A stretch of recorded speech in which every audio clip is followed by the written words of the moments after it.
it sounds like Start Proto, as I understand it, and this is again as much for me as the audience, but the Start Proto software is really operationally focused. So you mentioned purchasing.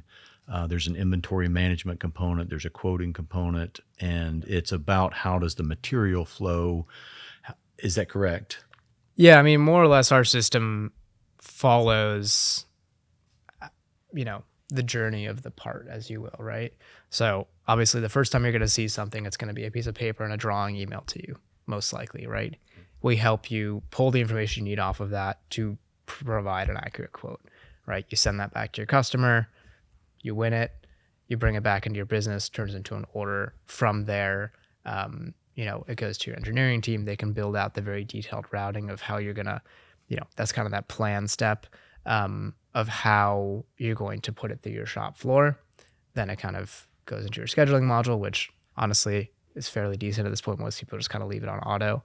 And then it goes out to your shop floor. Your operators basically get a prioritized list of everything to do in the morning.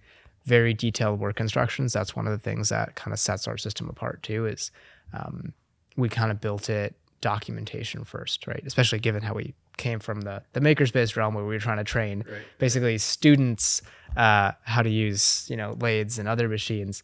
We got very good at displaying documentation, right? So that's what the operators get, very detailed. Most people will actually pull their NC files or kind of machine files from there as well.